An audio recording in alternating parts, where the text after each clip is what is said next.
Hi everyone, I'm Eve and welcome back to my channel. Today I am very excited to start the discussions of Radiant Rest Yoga Nidra for deep relaxation and awakened clarity by Tracy Stanley. So again, today we'll be talking about the introduction as well as chapter 1. Let's start with the introduction. As it's in the name, it introduces the book and what you can expect from it. I felt like it was pretty clear and well laid out, so it gave a little bit of a background on what Yoga Nidra is. Then it told you what you would find in this book and, of course, how to use the book. Tracy does suggest reading the whole book the whole way through and doing the practices along with your reading. However, she also suggests a choose your own adventure style so that way you can start creating a practice that fits within your life rather than trying to fit something in that is not going to work.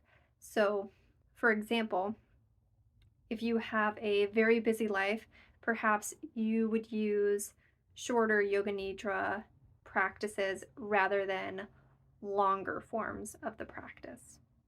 Prior to reading the introduction as well as chapter 1 of this book, my understanding of Yoga Nidra is that it is a yogic meditation technique in which you're practicing being between the state of being awake and being asleep. So, kind of that in between stage right before you fall asleep. This book does agree with that definition, however, it goes a little bit further. And on page 1, it breaks down Nidra. So, Ni meaning void, and Drew meaning to draw forth or reveal. So, drawing the void forth so that way you can reveal your deepest self or your truest self and be able to find rest and relaxation for clarity in your life. And I believe that this goes back to the concept of yoga being a path to work towards enlightenment. Tracy emphasizes that we all have a birthright to deep relaxation and clarity. Yoga Nidra happens to be the path that she suggests in order to attain those goals. On top of the practices and information Tracy provides you, she also provides various questions of self inquiry to help you apply what you're learning to your own life.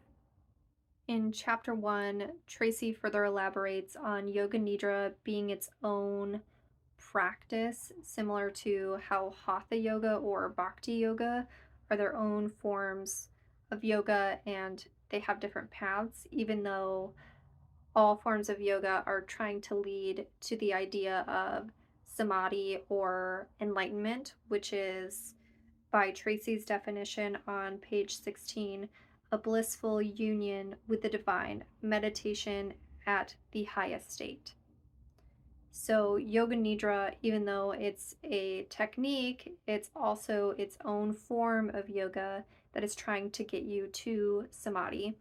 And I can't remember if it's in where she explains it, but Yoga Nidra is also described as a specific state of being. So, being able to be in that conscious, unconscious, between wakefulness and restfulness state.